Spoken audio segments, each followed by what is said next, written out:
All right, everybody, we are going to get started here.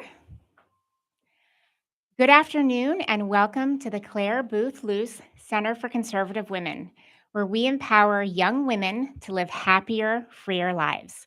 My name is Kimberly Begg. I am the president of the Luce Center. I am also a product of our important work. I've been involved with this wonderful organization since I was a college student at Rutgers University.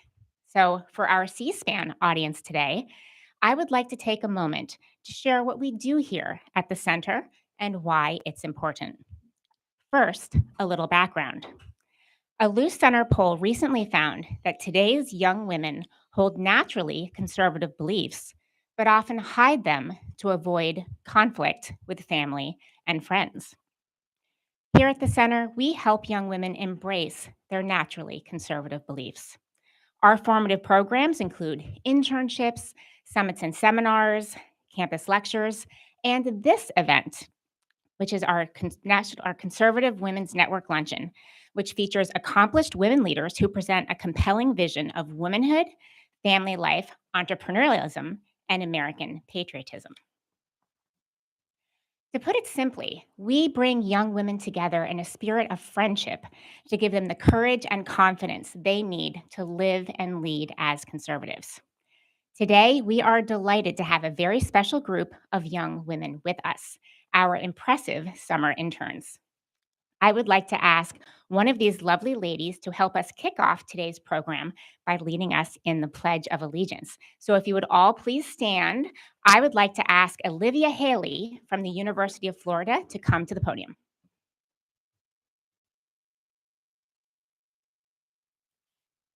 I pledge allegiance to the United flag of the United States of America and to the republic for which it stands, one nation, under God, indivisible, with liberty and justice for all.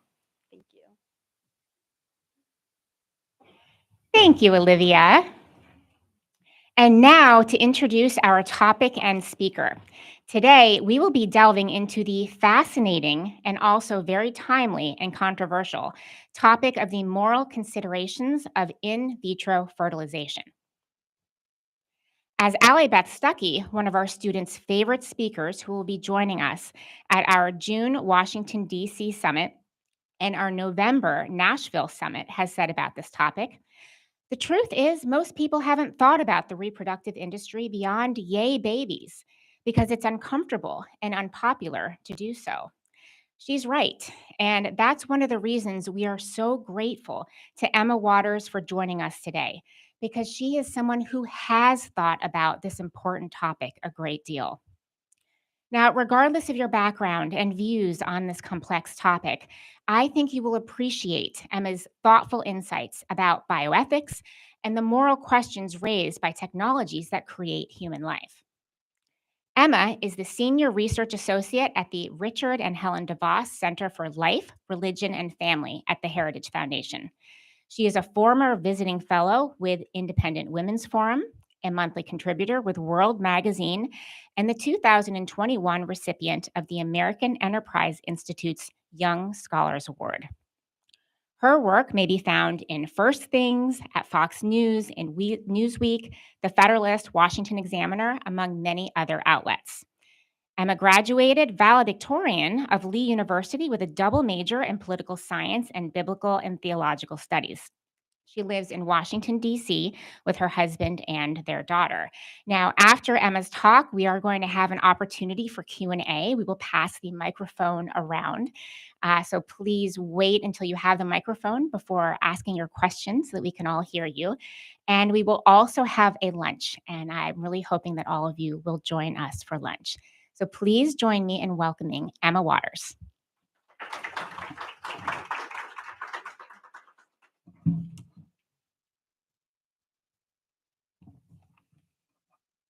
Well, good afternoon, everyone, and thank you to the Clare Boothe Luce Center for the opportunity to share with you all today on this very timely topic of bioethics and in vitro fertilization, and particularly how we as women should think about this issue.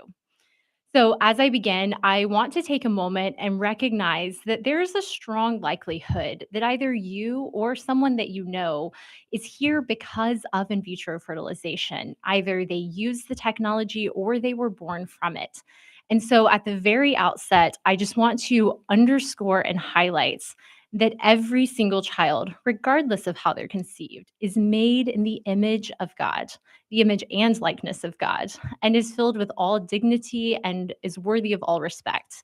So, this conversation today isn't in any way addressing or demeaning those who have used the technology or created from it, but instead is inviting us to think more deeply about how the technology functions today.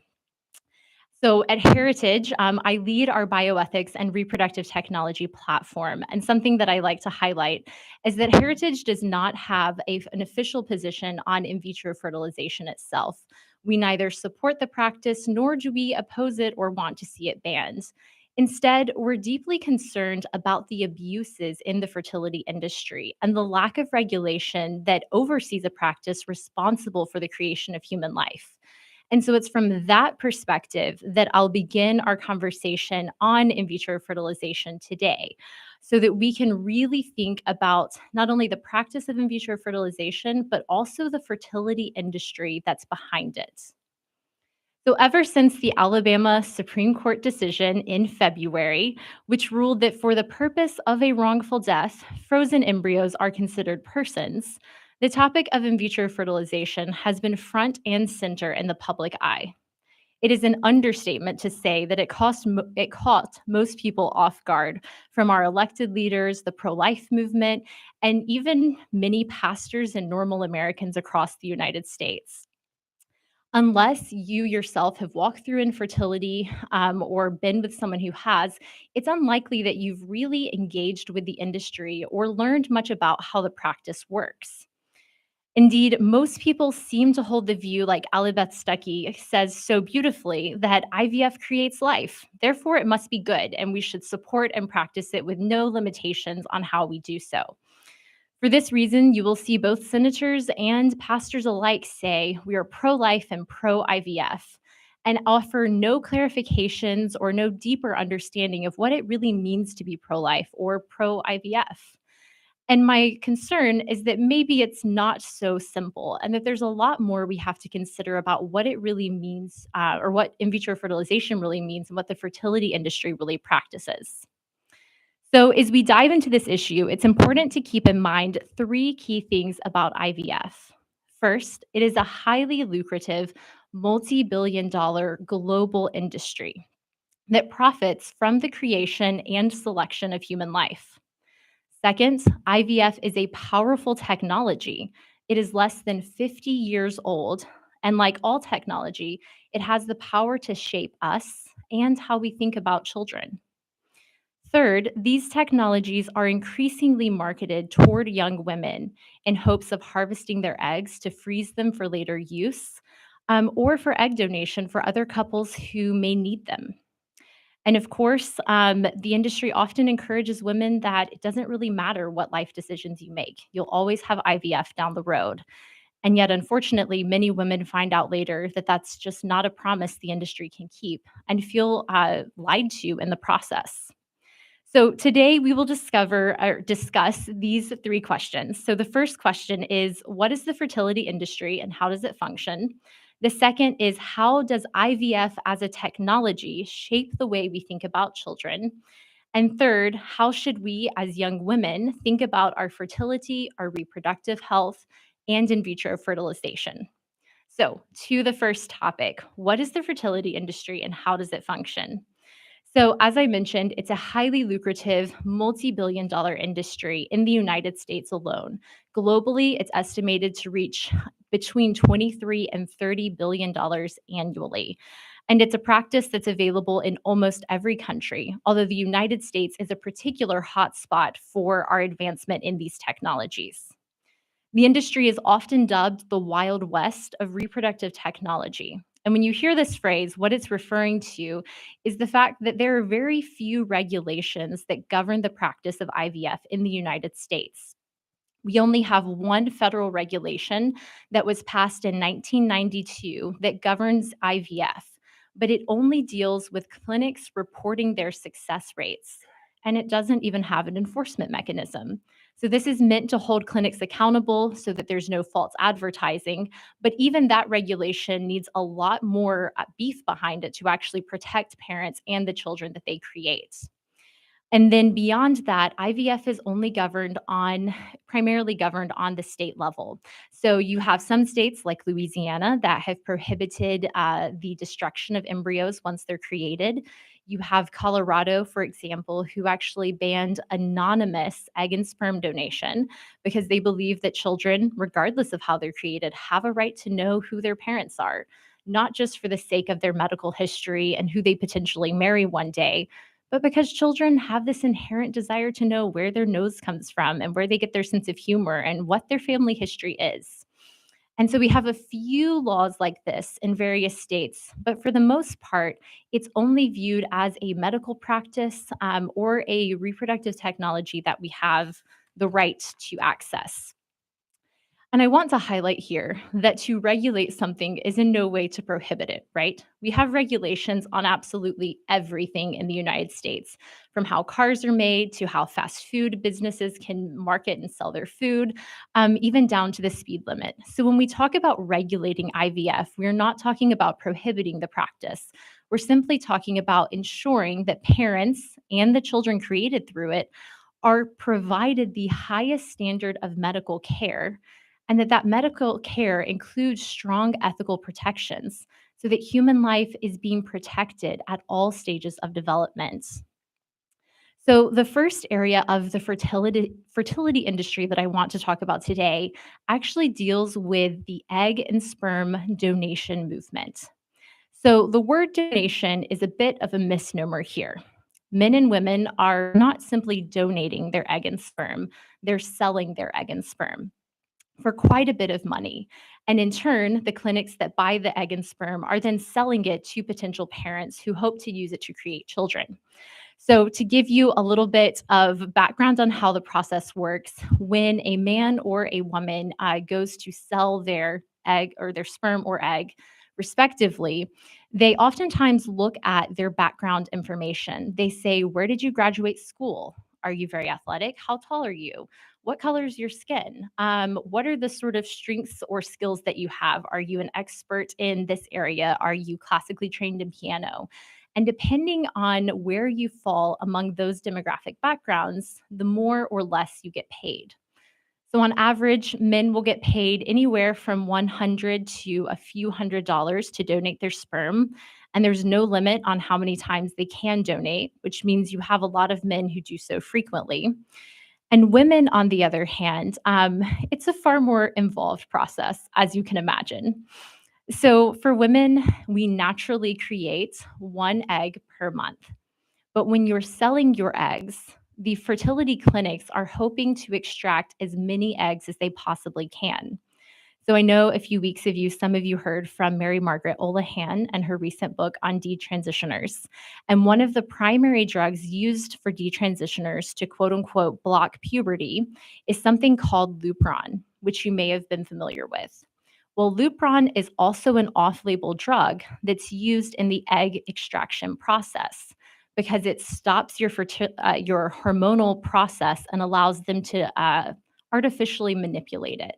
And so Lupron, the same thing used in transgender puberty blocking surgeries, is also used in egg donation.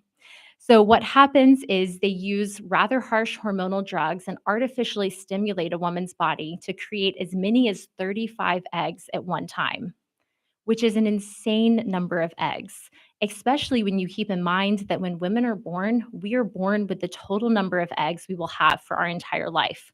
We don't just keep reproducing them like men do.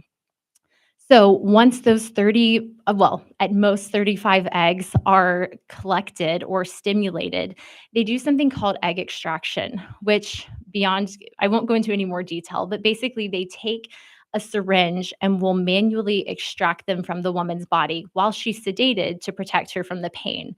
But if you remember from the New York Times Retrievals podcast series that came out, there are things that can often go wrong. And a lot of times women experience a lot of pain and discomfort in that process alone, not to mention the hormonal stimulation and discomfort that comes with it.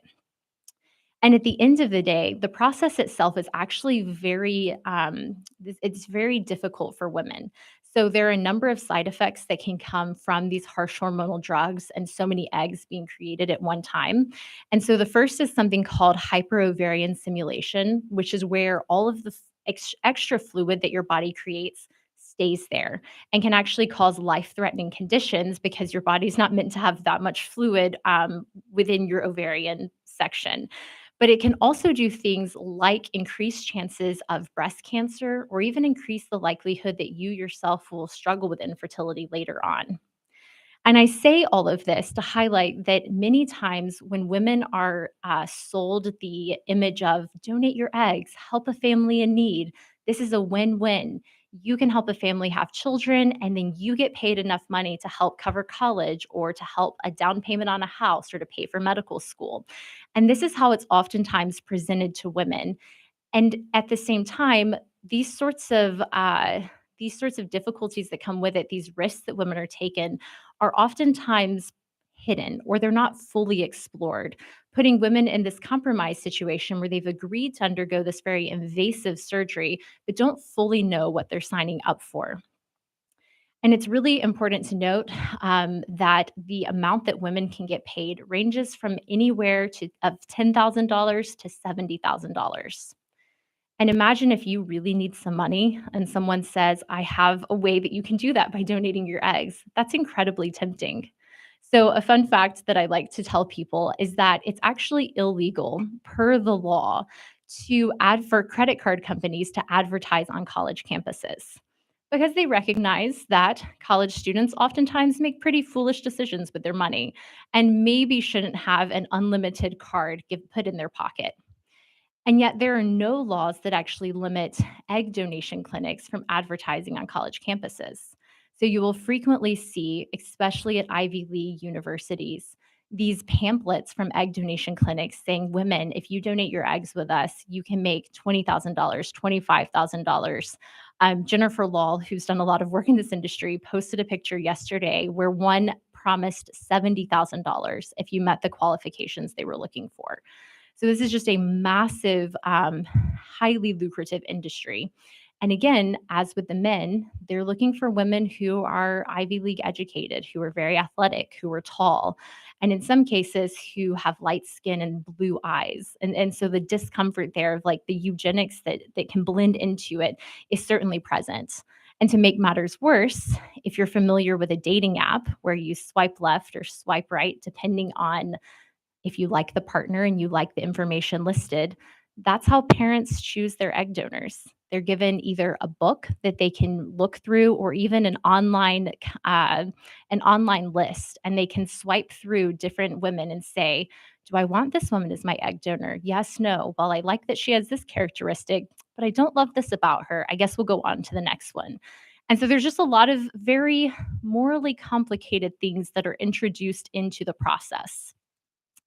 So from here, I think something that is just really important to consider here is that the resulting children from egg donation are not your problem. They're not able to be signed away because you've signed a contract saying that these eggs are no longer yours or that you've leased these eggs to a company to sell. But ultimately, women who donate their eggs are sending their genetic material into the world. They're sending 50% of themselves to another family to use. And yet they have no idea who the family is or what could happen to the child.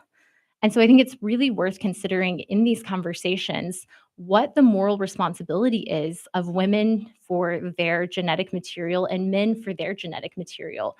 I think we have a responsibility to ensure that the children that come from us, even in part, that we've done the best that we can to ensure that they have a good life. And something like egg and sperm donation, you have absolutely no control over what happens to that information, to that genetic material once it leaves. And what makes it worse is that some states don't even have laws protecting that egg and sperm from being used in research later on. So when you thought you were potentially donating egg and sperm to help a family in need, it could eventually actually be used in genetic research that may certainly violate beliefs or comforts that you have with this practice. And so to really highlight some of just the funny things, weird things that can happen here, is you may all have seen the recent Wall Street Journal story about the man who has over 200 children and counting because he's been donating sperm for many years. And for a long time, he just thought about it as a way to make a little extra money, help out women in need. But then one day, one of the children who had his sperm, who was his son, reached out to him and it clicked. These are my children. They're not just my sperm. They're not someone else's kids. These are my kids. I can see my eyes in that kid. He has the same color hair. She has the smile that I have. This one looks like my mother. And so it just overcame his senses. And now he is on a mission to get to know all 200 of his children. And he's traveling across the United States, reaching out to every family that he can find because he wants to know the children who have come from him. He wants to be a dad to them. And yet, I think if he had thought about that on the front end, he may have reconsidered his role in the fertility industry in donating sperm, because ultimately, legally, they're not his children. He's not going to have the ability to grow up with them and to get to know them in the same way that I think he wants to. And that's just some of the unfortunate things that come from, I think, a thoughtless enthusiasm engaging with this industry. But enough on egg and sperm donation. Um, let's transition to in vitro fertilization, which is ultimately what happens to egg and sperm once it's been extracted. So, at the most basic level, in vitro fertilization involves the taking of sperm and of egg, placing them in a petri dish in hopes that the sperm will fertilize the egg and result in an embryo. An embryo being a distinct, unique, and living human being, albeit at the earliest stages of its development, but a human being nonetheless. There are many variations of in vitro fertilization, things like artificial insemination, which only involve taking sperm and implanting it in a woman. And there's also things called GIFT or gamete intrafallopian transfer, where you do take egg and sperm from a man and woman's body, but you actually don't let the moment of conception occur until it's within the woman's body. So they take a catheter and they place the egg, then they put an air bubble, and then they place the sperm before inserting it in the woman's body. So this is what Vice President Mike Pence, he and his wife used. It allows you to do single embryo creation and keep it as much within the woman's body as possible. But overall, old school in vitro fertilization accounts for about 99% of all reproductive technology procedures in the United States. So, to give you a little background, a single round of IVF can cost anywhere between $12,000 and $30,000. Here, a round refers to the process that doctors follow to create the embryos. So, taking the egg, taking the sperm, and then creating as many embryos as they can. So, it is estimated that on average, it costs about $72,000 for a couple to successfully have a child with IVF. It may take multiple rounds of IVF, anywhere from 2 to 16 rounds before they're able to successfully create and birth a live child. And others discontinue their efforts because they simply run out of money. So this is a process that requires not only a lot of spiritual and emotional and physical toll, but also a lot of financial toll on the parents. So once the eggs are collected, either from the man woman couple that they will go to or by a donor for same sex relationships or single persons, doctors will fertilize the egg with the sperm to create embryos. Once the embryos are created, about 80% of the eggs will result in a live embryo.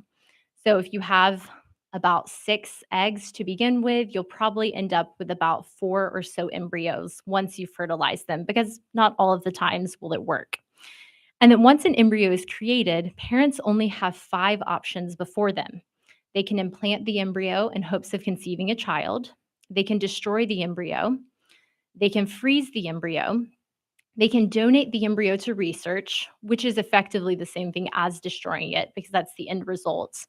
Or they can place the embryo up for adoption through embryo donation.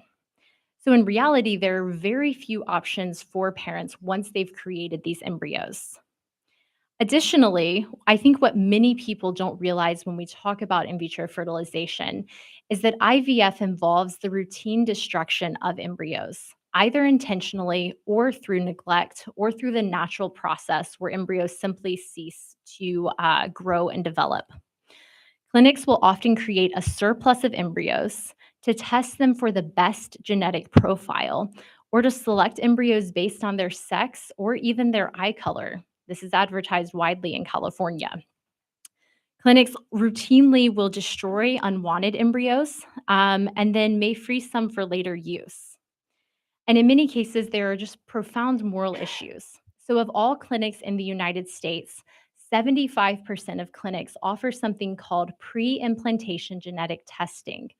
And this allows clinics and doctors to actually genetically assess the embryo. And depending on the way that they go about this, they can assess the sex of the embryo, the eye color of the embryo's intellectual aptitude, how smart will this embryo be? And they can even assess things such as the genetic makeup. Is this child going to have a disposition towards autism? Are they more likely to have Alzheimer's when they're older or Down syndrome when they're born? They can assess all these host of factors and then present parents more or less with a printout of what each embryo's makeup is and what each embryo's pros and cons are, depending on what they're looking for.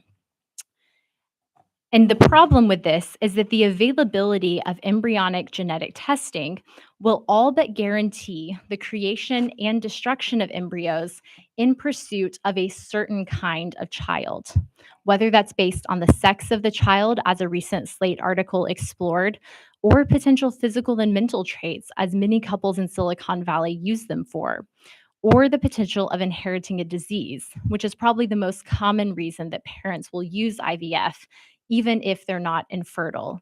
So they're hoping to avoid an inheritable disease that runs in the family. So, how many embryos are created each year, and what is their success rate? So, preliminary data from the CDC in 2021 shows us that there were about 238,000 patients who went through about 413,000 assisted reproductive technology cycles, primarily IVF, at clinics across the United States. And in all, there was just over 97,000 children born from those reproductive technology treatments. So, of assisted reproductive technology treatments, over 1 million babies have been born to date using IVF. Another 1 million embryos remain frozen in the United States. Considering the total number of live born infants divided by the total number of IVF cycles, this means that overall, IVF has about a 23 to 25% success rate, taking all women into account. Yet for women who were 40 years of age and older, who are often relying on IVF, their success rate is less than 10%. What these numbers do not include, however, are the total number of embryos created per round of IVF. And they don't track the success rates for the children who were involved. So, unfortunately, there are no widely recommended recommendations on how many embryos to create at a given time. From reports that I've read and people that I've talked to, on average, a cycle of IVF usually creates about 10 to 15 embryos at one time. And then from there, parents have to decide what to do with them, whether they're testing them or if they hope to use them all. And as you can imagine, most people aren't hoping to have 15 children. So there's a built in number here where they're either going to have embryos that don't implant or they're going to have really difficult decisions to make about the embryos involved. But we were curious about how many embryos were created per year and looking at the bigger picture from the perspective of the child involved. So, if we say that on average there's about 10 embryos created in a round of IVF, and we know that there's about 413,000 cycles, then what we're looking at is on average, an estimated count is that there are 4.1 million embryos created every year in the United States. 4.1 million embryos. And yet, only 97,000 children are born from these procedures. Which means if we ask ourselves, what is the success rate from the perspective of the embryonic child involved? We're looking at around 2.3%. So for the embryos, the success rates are very low indeed. And it's worth noting that when we're talking about it from the perspective of the child, this is including the entire range of outcomes. Embryos that failed to implant, embryos that perished in the process, but this also involves the embryos that are willingly destroyed, either through negligence on the clinic's part or because they didn't fit the right kind of genetic or sexual makeup that the parents were looking for. So, I want to briefly consider just a few of the moral and ethical concerns that then come with it. Because while it may seem obvious that parents who undergo IVF want to create embryos to have children, children that they love and children that they desire, oftentimes the fertility clinics have a different goal. They're hoping to implant the right kind of embryos with the highest chance of success because ultimately that helps their business model and that helps them attract new customers in the future. So, fertility clinics in many cases may practice IVF with the eugenic assumption that some embryonic children are more deserving of life than others. Clinics often provide parents with predetermined packages that aim to create as many embryos as possible to test and select the healthiest ones and discard the embryos that are unwanted or deemed not good enough. And so it's an open question for many Americans, whether they're religious or not, what it looks like to engage in an industry that oftentimes has so little respect for embryonic human life. And I'll talk with reporters all the time, and they'll say, well, of course, we don't want to destroy embryos based on the sex. I mean, that's so communist China. We're nothing like that. But what if the child could have Down syndrome or like be really sick throughout its life? I mean, that's a good enough reason, right? And this is the calculus that a lot of people have. And very firmly and very lovingly, the answer is always no. That is never a good enough reason to select or destroy a child, simply based on their potential to succeed in some way or another throughout their life. So, a few resulting moral quandaries from our practice of IVF. The first is that you can end up with fathers who have hundreds of children that they've spawned through sperm donation, or mothers who have multiple children, though usually it's less given how involved the process is. This also opens the question of unknown siblings and dating relationships. In some small towns in the Midwest, they found out that there were about 30 children who were half siblings because they had all been created using the same sperm donor, but didn't know it. And so through 23andMe and other genetic testing, they started to put the pieces together.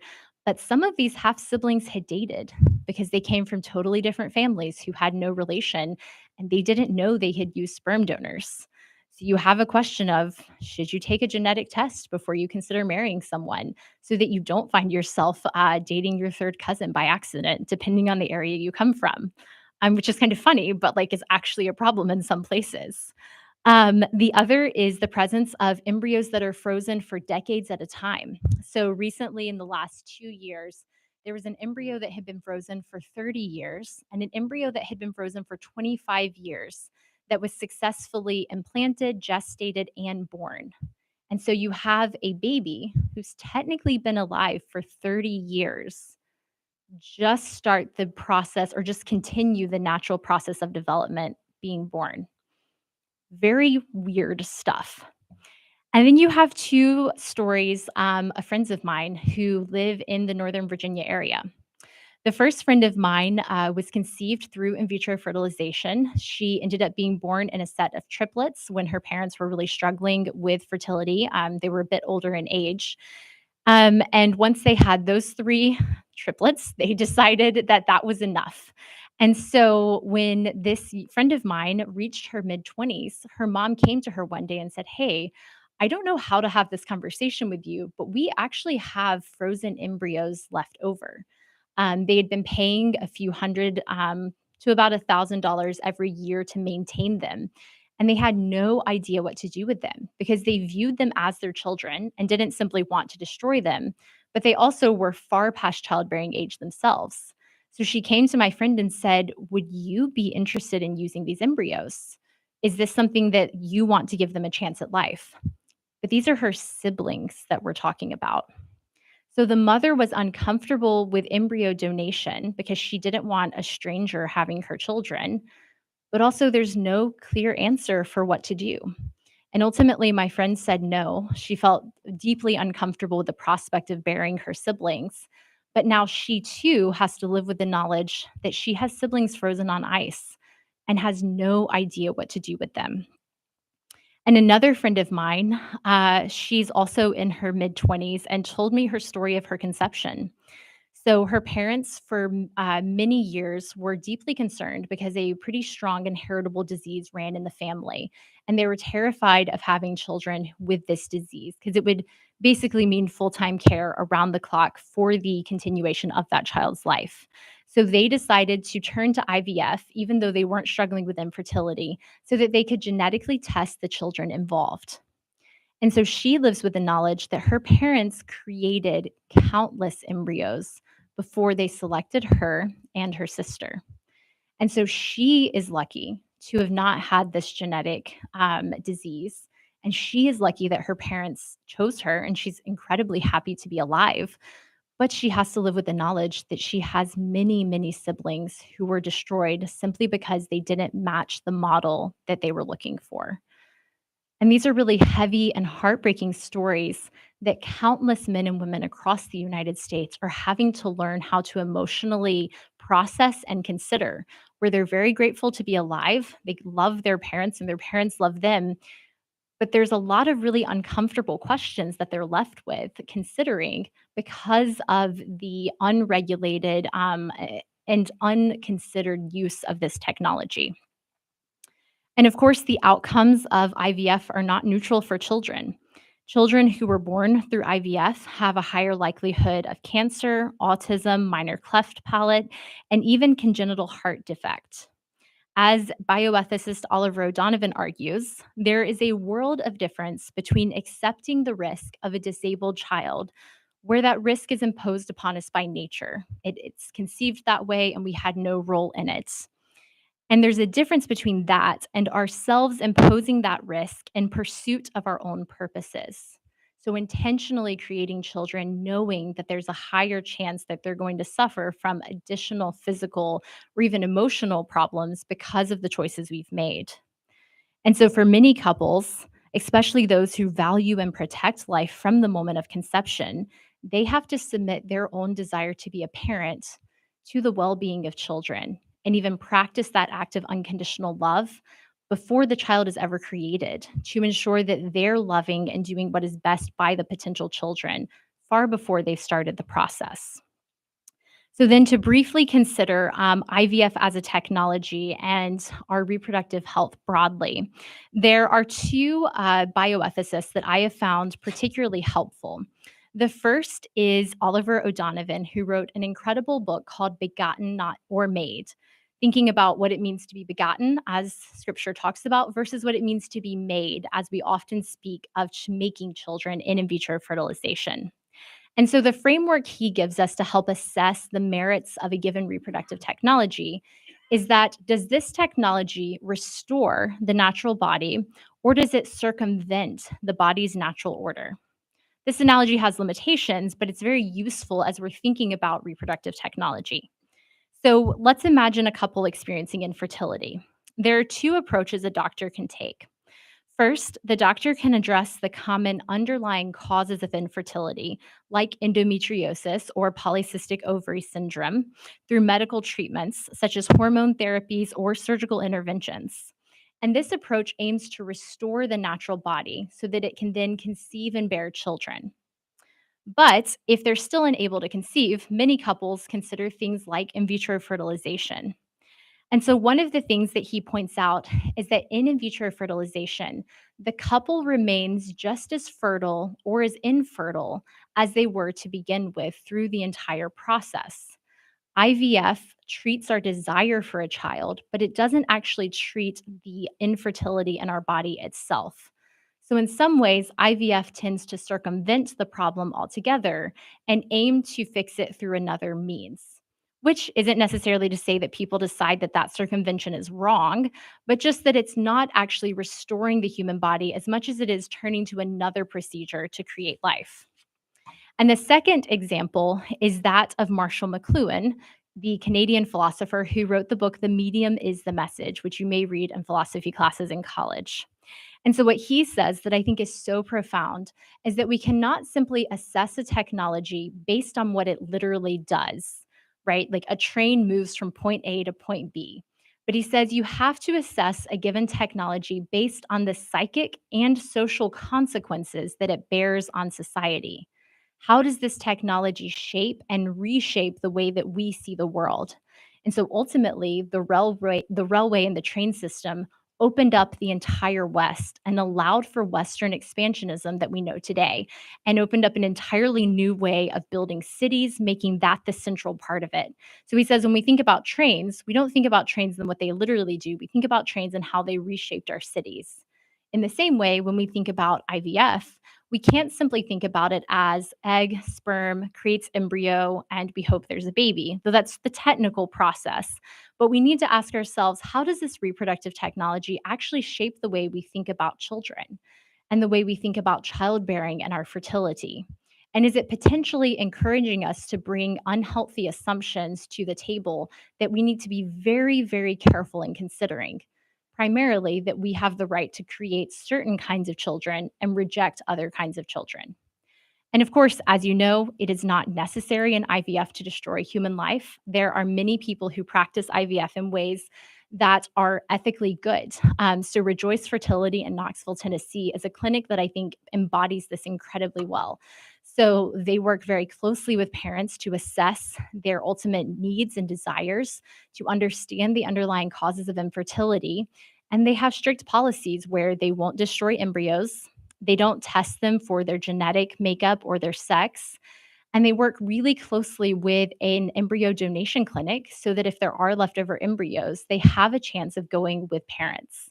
Or you can use things like natural IVF or single embryo IVF, where you're creating a limited number at a time to ensure that each of those embryos is being cared for and has the opportunity at life. And those are approaches that I know many, many Christians or just thoughtful people in the United States have used. And then finally, how should we as young women think about our fertility, reproductive health, and IVF? And this is something as we're closing that I really want to highlight is that your fertility is not outside of your control and the way it is so often talked about. Your fertility is well within your power to steward well and to be very wise in how you approach this. And so there's something and so something that I think is worth admitting that I think has concerned a lot of women, especially, is that infertility rates are rising in the United States and across the world. According to the CDC, there's about 11% of women in childbearing age who are infertile, and about 9% of men within childbearing age who are also infertile. And in the United States alone, our birth rate has just dropped to 1.6 children per woman, which is well below the 2.1 replacement rate necessary for a functioning society. So there are many people who are very concerned about their chances of having children. And so, when it comes to how we talk about infertility, the medical diagnosis of infertility is either for women 35 and under, if you have 1 year of unprotected intercourse and aren't able to conceive a child, then the medical diagnosis you receive is infertility. For women over the age of 35, that window is only 6 months. But that diagnosis of infertility does not actually tell us what infertility is. So, contrary to common belief, infertility is not a disease in and of itself, but it's a symptom of an underlying condition. It makes it difficult or impossible to conceive. But it's worth noting that statistically, about 94% of women will at some point have a child, regardless of a diagnosis of infertility, one way or the other. So, examples of these underlying conditions for women include things like uterine fibroids, endometriosis, PCOS, your lifestyle, environmental factors like your chemicals, or other like perfumes that you use that can mess up your hormonal balance. It can have to do with your male partner fertility if he's not fully healthy. And then there's a list of other reproductive conditions that follow this that the CDC outlines that's about like this long and little tiny text. And basically pointing out that your underlying conditions that can result in infertility are oftentimes the mix of anywhere from 3 to 4 different factors at one time. For men, it can include things like low sperm count, low sperm motility, poor diet, poor health, and substance abuse with marijuana or alcohol. But the thing that is so encouraging to highlight in the midst of this is that these are conditions that can be healed, reversed, or improved, if not fully healed, with proper treatments and lifestyle changes. Many of these underlying causes of infertility are not a nail in the coffin for your hopes of having children. It just means you're going to have to go through treatments, and it may take a little longer than you initially hoped to conceive children. And so, this should be a thing of great hope for many women that your only option isn't IVF if you're lucky, but that there's actually a lot of treatments that can be done to help your body be as healthy as it can be. So, some people, if they have endometriosis or PCOS, are able to receive the necessary treatments and naturally conceive children. Other times, they still use things like in vitro fertilization or other reproductive technologies. But the thing that's so important to note is that if you first address the underlying causes of infertility, your IVF success rates are going to be way higher than they were before because now your body is in optimal health to not only create the embryo, but to gestate and birth the embryo. And the same goes for women. And so, as we close, this area of medicine called restorative reproductive medicine aims to examine the whole human person and how a woman's reproductive functions and cycle interact with the rest of her body. Infertility can affect as many as 1 in 4 women in the United States. But the good news is, as that restorative reproductive medicine that tackles these underlying causes can eliminate barriers to successful conception and pregnancy.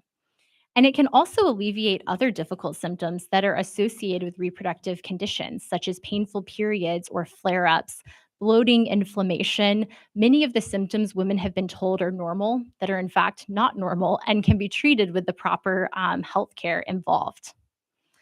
And so there's a growing interest among women to proactively assess their reproductive health and see how all of their lifestyle factors, their health information, ultimately shapes both their reproduction, but also their future fertility. And so, my encouragement for you today is to not wait. Ultimately, when we're talking about the rise in infertility, the harsh, maybe just the reality is that the rise in infertility in many cases has to do with the rise in childbearing age as more and more women delay marriage and delay childbearing until their mid to late 30s or even their 40s, as is incredibly common here in DC, you're seeing women who find it a lot harder to conceive, but not because they have an underlying condition or this unavoidable prospect of infertility, but simply because they're a little bit older and their body wasn't prepared to try to have a baby in that season of life. So, what's worth noting is that about 5.8% of all children are born from IVF in the District of Columbia. The national average is 2%.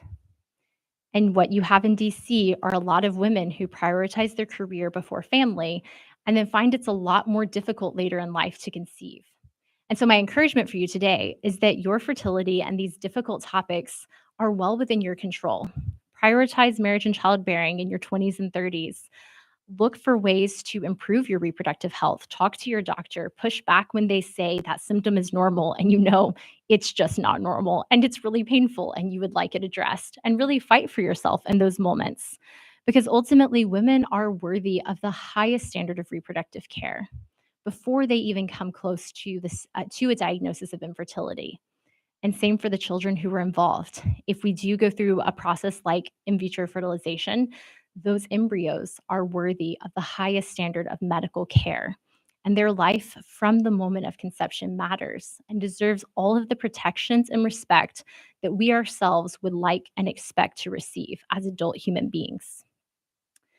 So ultimately, children are a gift and not an act of the will. They're not a right and not a right that we can demand simply because we desire them, but they're a gift that, with open hands, we are blessed to receive. So, thank you very much.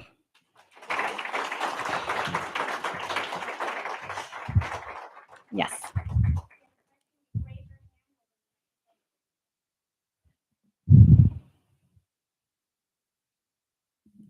Hi. I was just curious if you've seen any research on the outcomes of like siblings who are conceived through IVF. Like, if the family has one through IVF and then they have another naturally, like, is there sort of any kind of tense relationships between the siblings or even differential treatment from the parents? Yes, this is a really good question. I've actually just started to look into this question of the children born through IVF and the sibling relationships. The unfortunate reality is we don't really track outcomes for children born of IVF beyond the moment they're born. So the CDC, through the one federal regulation I mentioned, does track the child's well-being at birth. But beyond that, we don't actually have any long term studies that assess the overall well being of children or look at the family dynamics. So it's a really good question and one that I'm really interested in, but we just actually don't have many studies to help us answer that question.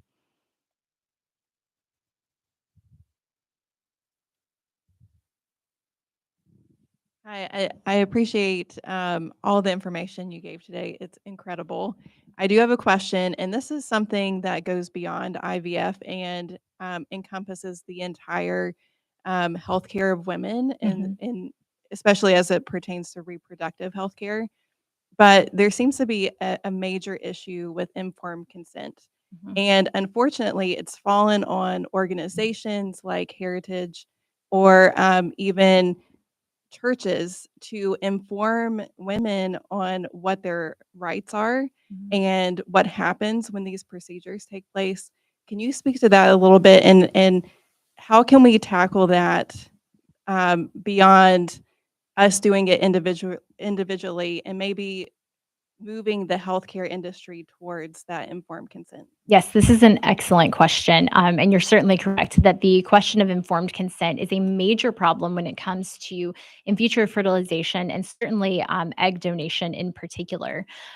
So, there's a few things that I'll say to this. One is that we do have a couple of states that have passed laws requiring very strict informed consent procedures with women or couples undergoing IVF, where you have to sit down and say, here are the health risks. Here's the reality of what's happening.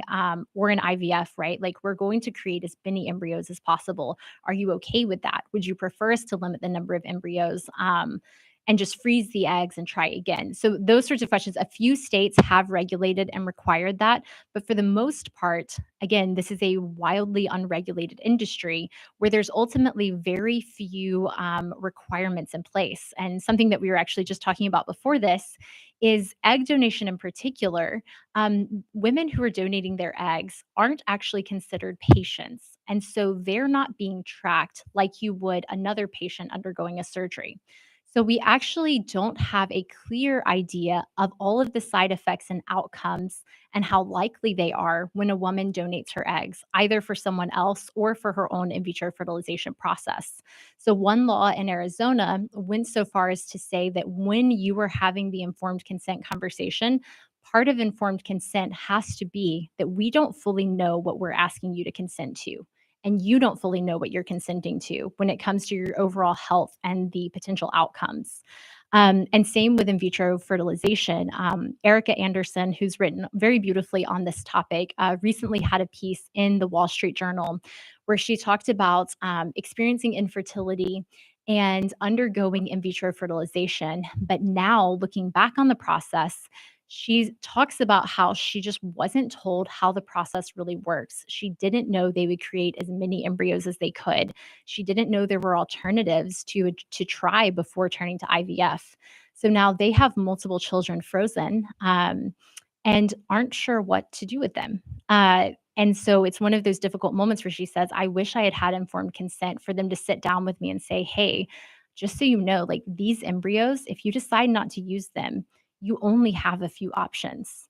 And those options are to destroy them, to freeze them, or to donate them to someone else.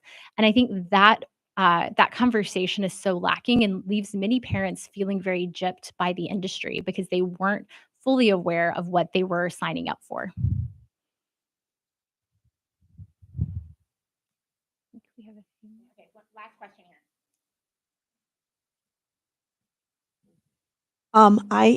I personally know of 3 men who found out, had no idea that they had been, IV babies, Mhm. and, found out through this 23andMe, other people contacting them, Mm. and both of them were devastated.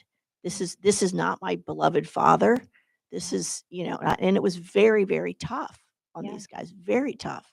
Yeah. And one ended up going and meeting his father and, finding out there is a reason why I'm 6'5", in my family. Certainly. But it was very difficult for both of these fellows, very difficult, Yeah. you know, Yeah. discover these really aren't my beloved parents. Yeah, and I think these are conversations that are just going to become more and more common with 23andMe, with parents finding out that the children they thought or the parents that they thought were theirs aren't theirs. But on the flip side, if you all have seen the Netflix documentaries on fertility fraud, where there's sperm doctors who actually use their own sperm in the place of the donor's sperm or the father's sperm. And so the doubly heartbreaking moment where fathers realize that they thought they were the biological father of their child and aren't. And obviously love them, and it changes nothing in that, and yet does change something because there's this importance of a biological connection with our parents, especially when we have been told that or believe that our entire life. That can feel incredibly violating to learn that someone either knowingly or unknowingly has taken that from us. So yeah, I think there's a lot more of those heartbreaking stories that are going to become more common. And those are the kind of stories that I think are going to encourage lawmakers to consider strong regulations around this practice to ensure that both parents and children are being protected as they seek answers to infertility.